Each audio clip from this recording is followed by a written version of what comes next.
Salve, salve pessoal do canal Tudo Sobre Umbanda, pessoal do YouTube, pessoal, mais uma vez desculpe o semblante um pouco caído, eu estou um pouco gripado. Mas enfim, nesse vídeo aqui eu venho trazer algumas questões ou dúvidas que as pessoas deixaram para mim lá no Instagram. Se você ainda não sabe qual é o Insta do canal, vai lá e nos segue. Tudo Sobre Umbanda Oficial, creio que você vai gostar. Mas enfim pessoal, sem muitas delongas, eu vou trazer o primeiro questionamento, que no caso é do Henrique, eu achei bem interessante. Ele coloca: boa tarde, pai Patrick, ter mãe de cabeça pode influenciar na sexualidade do médium? A resposta é não, tá? Sim, a resposta é não. É claro que devemos compreender qual é esse tipo de influência que você está querendo dizer. É claro, todos os orixás, eles vão influenciar a nossa vida, mas não influenciar de forma negativa como muitos pensam, ou influenciar para que mudemos a nossa opinião ou a nossa conduta. Ou seja, um orixá, ele não vai mudar o seu modo de ser. Ao contrário, ele vai trazer para fora aquilo que você já é. E isso inclui aquela dúvida também constante, que no caso seria: ter uma pombogira vai influenciar na minha sexualidade? Também não. Isso quando estamos falando sobre a mudança ou a opção sexual ou orientação sexual, me desculpem gente, não é opção, orientação sexual. Ou seja, um orixá não vai mudar isso, mas ele vai te auxiliar nesse sentido. Ou seja, ele terá uma determinada influência, mas não a ponto de mudar o seu comportamento ou fazer algo que não faça parte de tu. Ou seja, tudo que compõe a sua sexualidade, seja um orixá ou uma pombogira, vai estar trabalhando em cima daquilo, te auxiliando, e não estará fazendo coisas que você tradicionalmente não faz, ou seja, mudar você. Isso não, tá bom? Deixando bem claro que a outra questão, né, que ele disse aqui, é ter uma orixá de cabeça, no caso uma mãe, uma iaba, uma orixá feminina. Para quem não sabe, todos nós carregamos uma orixá feminina, seja você mulher ou seja você homem. Carregamos uma orixá feminina e um orixá masculino. Normalmente dentro da Umbanda consideramos esses orixás como mãe e pai de cabeça, ou pai e mãe de cabeça. Resumindo, não há problema nenhum. Mas enfim, a próxima questão aqui também no caso é da Samara. Ela coloca: sou filha de Nanã com o Molu em desenvolvimento. Meus guias serão nesta linha de trabalho? Ou seja, eles vão trabalhar na linha de Omolu, na linha de Nanã? E a resposta também é não. Isso vai conforme cada entidade. O que devemos compreender é que quando você pertence ou tem na sua coroa um orixá que está à frente, quando a entidade trabalhar, ela irá trabalhar sobre a permissão do orixá que comanda o seu ori. Ou seja, você é filha de Nanã. Quando as entidades forem trabalhar, elas vão trabalhar, mas apenas com a autorização de Nanã, porque é Nanã que comanda toda a sua egrégora espiritual. É ela que comanda, ela que está à frente. Então qualquer entidade que venha trabalhar com você precisará da autorização desta grande orixá, porque é ela que comanda.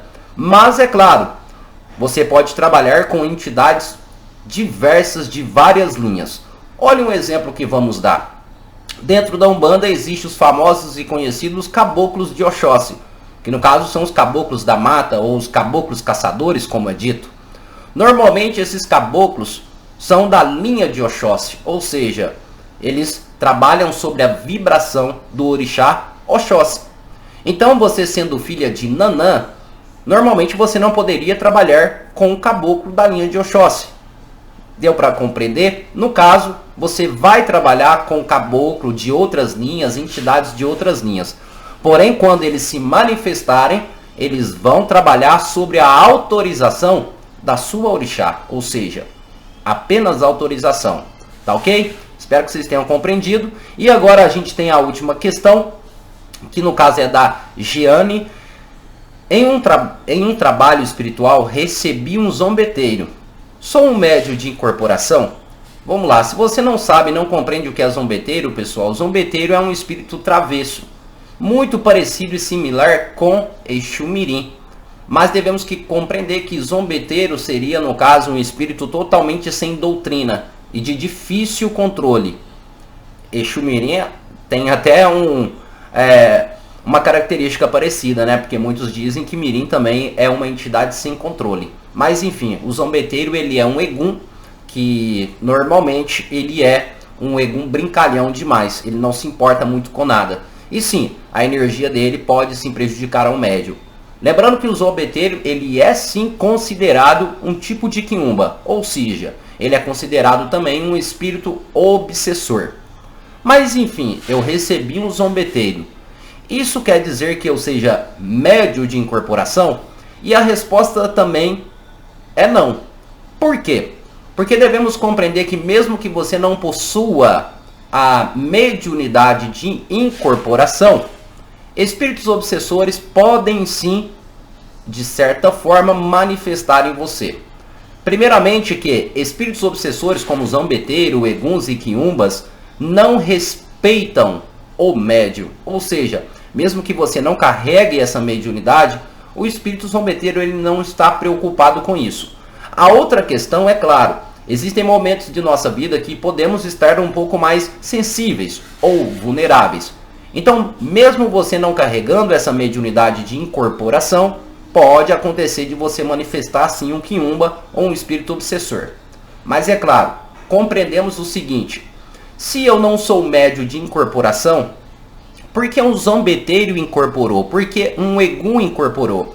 Porque existem totalmente a diferença da incorporação controlada, a incorporação de uma entidade. Uma entidade, quando incorpora, é uma incorporação controlada. É uma manifestação onde há a aceitação tanto do médium como também da entidade. Ou seja, há um equilíbrio entre ambas as partes. Porém, quando um zombeteiro incorpora, ou um quiumba, ou um egum, não é necessariamente considerado uma incorporação. E considerado tradicionalmente como um tipo de possessão. Aquele zombeteiro, ou enfim, possuía o seu corpo sem a sua autorização e de forma que não era controlada. Ou seja, não utilizou a sua mediunidade, apenas utilizou a sua vulnerabilidade. Deu para vocês compreenderem? Mas é claro, dessas 3 perguntas, caso vocês tenham dúvidas em relação a isso, basta vocês deixarem aqui nos comentários. E espero que vocês tenham compreendido e gostado, então curta esse vídeo e compartilhe com seus amigos. Muito obrigado a cada um de vocês, até o nosso próximo vídeo. E axé a todos.